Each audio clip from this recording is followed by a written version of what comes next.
back the, who seeks recognition? Mr. Van Drew, the gentleman from New Jersey is recognized. Thank you, Chairman. I know we've spoken about this ad nauseum, but it's an important issue, and I guess I just can't let it go. You know, we sit on the other side that we're exploiting a tragic story and a tragic situation.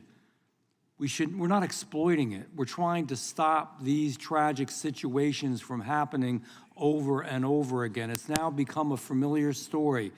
Left-wing prosecutors, left-wing attorney generals, they let people out after they've committed crimes, and unfortunately, in numbers of cases now, they commit the ultimate crime, whether it's Sarah Root, Laken Riley, or Washington State Trooper Christopher Gadd.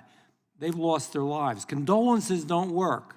At the beginning of these debates, there's folks that say, I give my condolences, but we're not going to change anything. We're going to leave everything the same. We're not going to do anything. It doesn't work. It doesn't cut it.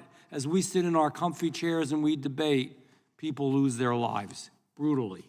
And as lawmakers, there's simply no excuse for not enacting policies to stop harming Americans. But that's what this Biden border agenda does.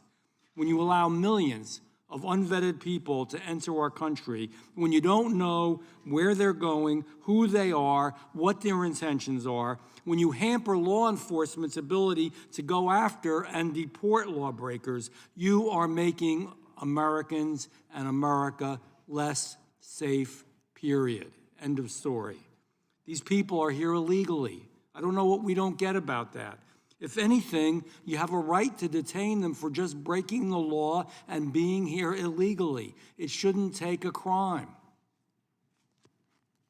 But Biden and Mayorkas, they've bent over backwards to allow as many of these people into our country as they possibly can, and innocent Americans have lost their lives. This bill is just one more very good common sense measure to ensure that we are protecting our constituents, our Americans, and that we are detaining and removing the worst of the worst that are here illegally.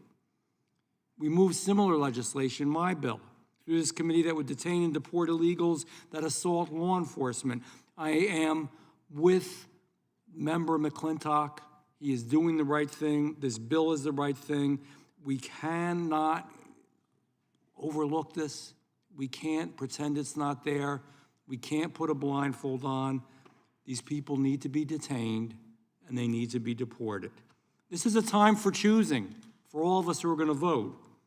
You're either with the Americans that live here, work here, break their back here, and many of whom are legal immigrants who are here, or you're with illegal immigrants, some of whom are breaking the law, some of whom are committing the ultimate act of violence. I don't know. It's an easy choice for me. I hope it's an easy choice for my colleagues. I yield back. If the gentleman will yield for just a moment. I yield. I just wanted to thank the gentleman for his comments, but also to give full credit to the bill's author, Randy Feenstra. I'm simply carrying it here in the committee. He deserves full credit for